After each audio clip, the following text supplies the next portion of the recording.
बालकवी ठोंबरे. टिळकांचे एक कविमित्र होते. त्यांचे नाव कर्नल कीर्तिकर. जळगावच्या कवी संमेलनाचे तेच अध्यक्ष होते. हे डॉक्टर असून पुष्कळशा लढायांवर जाऊन आलेले होते. कर्नल कीर्तिकर माझ्याबद्दल ever dying wife of yours असा टिळकांच्या पत्रात नेहमी उल्लेख करायचे. कारण मला काही ना काहीतरी नेहमी होत असे व नेहमी मी अंथरूण धरलेलं असे. अंथरूण म्हणण्यापेक्षा जमीन म्हटली तरी अधिक शोभेल, कारण माझी लोळण फुगडी जमिनीवरच चालली. मात्र भूमिशया असली तरी नुसता भुजच तेवढा मात्र उशाला पुरत असते. उशाला मी काय घेईन याचा कधी नियम नसे. आठवा, जात्याचा खुंटा, तपकिरीची डबी, डोक्यात म्हणजे जे काही हाताला लागेल ते माझ्या उशाखाली जायचे. असो. 15 मार्च 1907च्या ख्रिस्ती नागरिका टिळकांनी या 26 कवींच्या संमेलनाविषयी एक मोठा बातमीपत्रवाजा लेख लिहिला आहे. त्यात ते ठोंबऱ्यांविषयी लिहितात की त्यातच कुमार त्र्यंबक बापूजी ठोंबरे नावाचा केवळ 13 वर्षाच्या बालकवीचे शीघ्र कवित्व जमलेल्या मंडळीस पाहावयाला मिळाले. याची शुद्ध, सुगम, रसाळ कविता ऐकून कवित्व शक्ती ही ईश्वर देणगी आहे असे कोणाला वाटले नसेल. हिंदुस्थानात असे किती बालकवी, किती बालसाधू, किती बालवीर उत्पन्न होत असतील आणि पुढे फुकट जात असतील याचा शोध करून यांना प्रगल्भ देशला आणण्याचे काम कोणी करायचे? आम्हीच हिंदू पत्रांनी ना?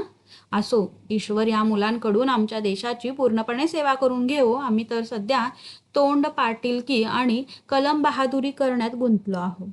शेवटी आधुनिक मराठी कवींची व कवितेतील काहीतरी पद्धतवार सेवा घडावी म्हणून खाली दिलेले कार्यकारी मंडळी नेमण्यात आली. अध्यक्ष लेफ्टनंट कर्नल कान्होबा रणछोडदास कीर्तिकर,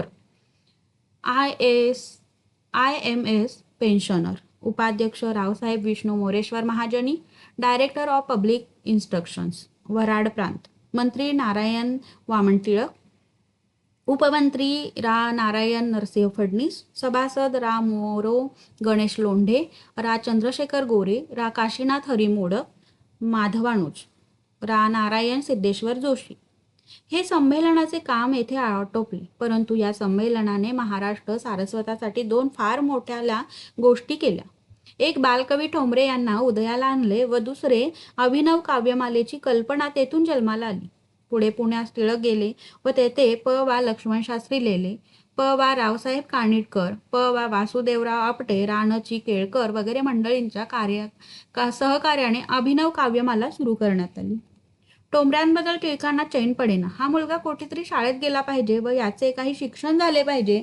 याच्या काव्यशक्तीला ओहोटी लागेल असे काही होता कामा नये म्हणून त्यांनी कर्नल कीर्तिकरांशी जोराचा पत्रव्यवहार सुरू केला. कर्नल कीर्तिकर श्रीमंत होते व टिळकांचे मित्रही होते. त्यांनी ठोंबऱ्यांना दरमहा 10 रुपये देण्याचे कबूल केले. मात्र एक अट घातली की ठोंबऱ्यांनी नगरास येऊन टिळकांच्या देखरेखीखाली राहावे. त्याप्रमाणे झाले व ठोंबरे नगरास आले. ठोंबरे एकटेच आले. आदल्याच दिवशी नेहमीच्या रिवाजाप्रमाणे टिळक बाहेरगावी गेले होते. मी वर सांगितल्याप्रमाणे आजारी होते. जाताना टिळकांनी मला सांगून ठेवले होते की बालकवी येणार आहे, त्याची नीट व्यवस्था ठेवा. नाताळाचा दिवस होता. 10चा सुमार. मी निजलेली मुले देवळाला, चर्चला गेलेली. घरात कोणाचा पत्ता नाही. चाकर नोकर शेजारी पाजारी झाडून सारे देवळाला गेले होते. इतक्या ठोंबरे आले. मी विचारले, तुम्हीच का ठोंबरे? त्यांनी म्हटले, हो. बसा, मुले बाहेर गेली आहेत, ती आल्यावर तुम्हाला खानावळीत घेऊन जातील. दूध केळी वगैरे आमच्या घरचे तुम्हाला चालत असेल तर देते. ठोंबऱ्यांनी काही आडेवडे न घेता दूध व केळी घेतली. थोड्या वेळाने दत्तू आला. त्याच्याबरोबर त्याचे मित्र मुळे व परनाईक हेही आले. त्यांनी ठोंबऱ्यांना खानावळीत नेले. तेथे ते पुढे जाऊ लागले. राहणे आमच्याकडेच होते. 1-2 दिवसात टिळक आले. त्यांनी बाजारात जाऊन कॉडलिव्हर ऑइल आणले व ठोंबऱ्यांना सशक्त करण्याचे ठरवले. ठोंबरे आता तेवढ्यापुरते एकदाच मी त्याला आहो जाओ म्हटले, परंतु लागलीच आमच्यातला परकेपणा नाहीसा झाला. मी त्याला अरेतुरे करू लागले व त्याचाही खिन्नपणा एका दिवसात मावळला. आपण कोठे जाऊन पडलो आहोत कोणास ठाऊक असे त्याला झाले होते. ख्रिस्ती माणसे म्हणजे कोणी राक्षस किंवा भूते असावीत अशी त्याची भावना होती आणि त्याने पुढे तसे कित्येक वेळेला आम्हाला सांगितलेही. पण 1-2 दिवसातच आम्ही माणसे आहोत व चांगली त्याला आवडतील अशी माणसे आहोत अशी त्याची खात्री झाली. दत्तूची व त्याची ताबडतोब गट्टी जमली. तशीच दत्तूच्या मित्रांची व त्याचीही तितकीच गट्टी जमली. ठोंबरे घरातील मुलांप्रमाणे वागू लागला. तो आला तेव्हा मी लोळतच होते. त्याला सांगितले, बाळ ते कपाट उघडणी त्यातून दूध काढून घे. नंतर बाळाने दूध घेतल्यावर कप तेथेच ठेवला. तेव्हा पुन्हा सांगितले, बाळ तेवढा कप उचलून ठेव बरं. यावर तो पुढे माझी नेहमी चेष्टा करायचा की लक्ष्मीबाई पंचम जॉर्ज तुमच्याकडे कधी आले तर त्यांना सुद्धा तुम्ही सांगाल की बाळ तेवढे फाटक लावून घे बरं येताना. पण माझ्या एकेरी नावाने त्याला हाका मारण्याने एकदा मोठा अनर्थ झाला. भाऊजीही त्याला माझ्याप्रमाणे एकेरी नावाने हाक मारू लागले. टोमरे दत्तू बरोबरचा मोठा कवी झाला तरी बालकवीच. त्याला एकेरी नावाने हाका मारायला काय हरकत आहे असे त्यांना वाटले. एक दिवस ते बाहेर आले, तेथे ठोंबरे होता. त्यांनी त्याला, ठोंबरे इकडे ये, का काही म्हटले वाटते. तो त्याचे न ऐकता तडक घरात माझ्याकडे आला. मी स्वयंपाक घरीत होते. तो माझ्यापुढे बसला. लक्ष्मीबाई, मला तुमच्या दिराचे वागणे अगदी पसंत नाही. हे कोण एवढे मोठे, मला सारे मान देतात. टिळक सुद्धा मला अरे तुरे म्हणत नाहीत आणि यांनी मला का अरे तुरे म्हणावे. मी त्यांना आता जाऊन चांगले समजावतो. अरे बाबा, त्यांना काही बोलू नको. मी नाही का तुला अरे तुरे म्हणत. तुमची गोष्ट वेगळी. तुम्ही माझ्या आईच्या जागी आहात. तुम्ही माझ्या खस्ता खाल्ल्या आहेत. माझ्या आजारात हे आले होते का मला काम करायला. हे कोण. ते माझे दीर. माझ्यासाठी त्यांना काही बोलू नको. हे बोलणे चालले आहे तोच भाऊजी घरात माझ्याकडे आले.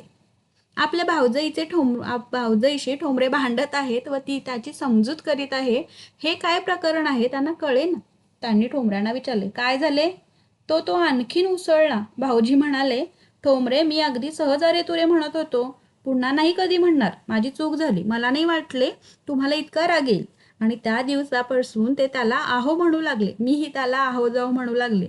पण मला ते साधे ना आणि टोंबऱ्याला ते आवडे ना. तो एक दिवस माझ्याजवळ येऊन बसला. लक्ष्मीबाई, आता किती दिवस हे असे चालायचे. मला एकदा तुम्ही दिलेल्या नावाने हाक मारा पाहू. मी म्हटले, चल मूर्खा. मग तो हसला आणि मीही हसले.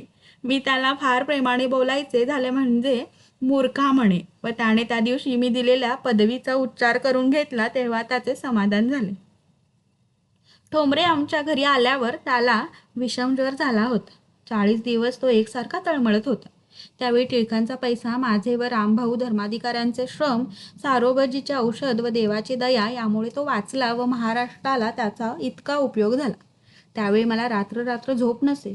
त्याचे सर्वच मला करावे लागे व म्हणून त्याला व त्याच्या आईला माझ्याबद्दल एक निराळा स्नेहभाव वाटे. त्याची आई म्हणे, लक्ष्मीबाई, नाना माझा नाही तुमचा आहे. तुम्ही होतात म्हणून पुनर्जन्म झाला. घरात तो अगदी घरच्यांसारखा दत्तूप्रमाणे वागे. टिळकांच्या पेक्षा तो माझ्याच मागे मागे असायचा. टिळकांच्या समोर आला म्हणजे मात्र मोठा गंभीरपणा आणण्याचा प्रयत्न करायचा. कविता केली म्हणजे त्याची पहिली श्रोती मी. मी इकडे कामदारनीला काही सांगत असले किंवा कोणाशी काही बोलत असले म्हणजे तर त्याची कविता वाचून दाखवण्याची घाई व्हायची आणि माझे दुर्लक्ष आहे असे दिसले म्हणजे त्याने ती कविता रागाने माझ्या पुढे टरकावून फाडून टाकायची. मग दत्तू बेबीने त्याला चिडवायचे. रसिक किती हा मेला, हा कविता फाडून बाहेरी गेला. मग त्याने हसायचे व पुन्हा ती लिहून काढायची. टोमऱ्याला कविता फाडण्याचा बराच नाद असावा, कारण नगरला येण्यापूर्वीच्या त्याच्या बहुतेक कविता अशाच गेलेल्या आहेत. तो काही पाठ म्हणून दाखवी. एक किनरीवाला म्हणून कविता होती. एकीत दगडावर चांदणे पडले होते. ते हरीण बालके दूध म्हणून चाटीत आहेत अशी कल्पना होती. ठोंबरे नगरात आल्यावर हायस्कूलमध्ये जाऊ लागला. 3रीत किंवा 4थीत असेल तो. त्यावेळची ही गोष्ट. तेव्हा दत्तू ही हायस्कूलमध्येच होता. ठोंबरे शाळेतून आला की लक्ष्मीबाई गोष्ट सांगा म्हणून माझ्या मागे लागायचं. मी त्याला गोष्टी सांगून दमून गेली. ह्याचा आपला रोजचा लकडा. लक्ष्मीबाई गोष्ट सांगा. एक दिवस माझी वहिनी म्हणजे हौशीची सासू आली होती. तिला जडीबुटीच्या औषधीची चांगली माहिती असल्याने तिची माझी मोठी गट्टीच असे. तिला गोष्टीही पुष्कळ माहीत होत्या. शिवाय एकदा तिची ती गोष्ट सुरू झाली म्हणजे 4-4 तास ती सहज चालली. ठोंबरे शाळेतून आल्यावर म्हणाला, लक्ष्मीबाई गोष्ट सांगा ना. हे बघ, आज आली आहे माझी वहिनी विहीन. तिला चांगल्या चांगल्या मोठ्या मोठ्या लांब लांब गोष्टी येतात. ती सांगणार आहे आज तुला गोष्ट. माझ्या या बातमीने ठोंबऱ्याला खूप आनंद झाला. जेवणी होऊन निजायला जाण्याच्या वेळेपर्यंत त्याने बाहेरून आत व आतून बाहेर कितीतरी खेपा घातल्या.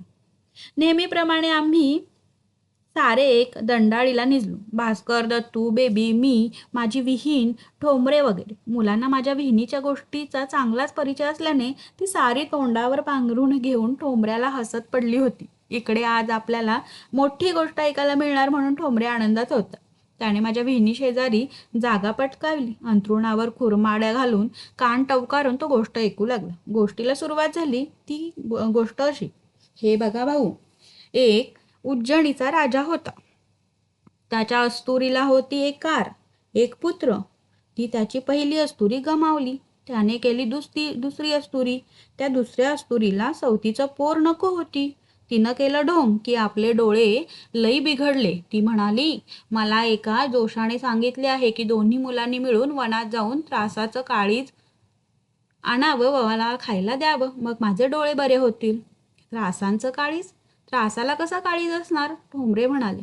त्रासांचं नाही भाऊ, तारसाचं. राजानं अस्तुरीचं एक होऊन दोन्ही पोरं वनात सोडली. ते निघाले. एक वन वलांडलं, 2 वन वलांडली, 3 वन वलांडली, 4 वन वलांडली, 5. अहो बाई, त्यांनी 1000 वन वलांडली. पुढे काय झाले ते सांगा, ठोंबरे म्हणाला. थांबा ना भाऊ, अशी घाई करू नका.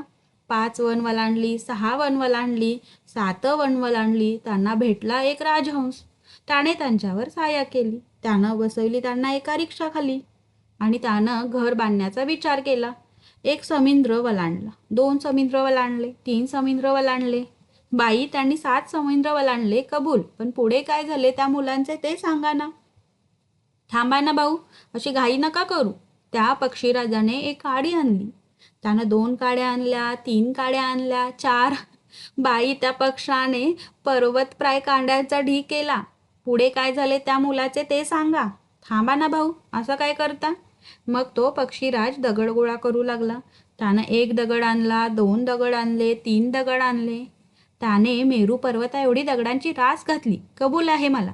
पण त्या मुलाचे काय झाले मुलांचे ते सांगा ना. विहीण म्हणाली, हे काय बरं भाऊ असं करता, मला सांगू द्या ना. ठोंबरे कंटाळला. त्याला झोप येऊ लागली. पण माझ्या विहिणीला गोष्टीचे फारच पुरण चढले. ती जी पडल्या पडल्या गोष्ट सांगत होती ती आता उठून बसली. भाऊ उठा ना, आता काय अगदी उलीशी राहिली, उठून बसा ना. आमच्या सर्वांच्या हसून हसून मुरकांड्या वळल्या. शेवटी ठोंबरे म्हणाला, बाई मी तुमच्या पाया पडतो, पण आता मला झोपू द्या. पण तिने त्याला 3 वाजेपर्यंत झोप येऊ दिली नाही. तो निजला की ती त्याला हलवून उठवायची व ती अशा रीतीने तिने आपली गोष्ट पुरी केली. पहाटे आम्ही उठलो, पण ही दोघे बराच वेळ निजून राहिली. मी स्वयंपाकघरात होते. ठोंबरे उठल्याबरोबर तेथे आला व त्याने मला अगदी खरा साष्टांग नमस्कार घातला. लक्ष्मीबाई, अगदी हात जोडून साष्टांग नमस्कार करतो तुम्हाला, तुमच्या विहिणीला आणि तिच्या गोष्टीला. ही तुमची विहीण मोठी कादंबरी करती बनणार होती, पण कोठे माशी शिंकली कोण जाणे. आम्हाला मात्र त्या रात्रीचे हे बिनपैशाचे नाटक पुढे कित्येक महिने पुरले.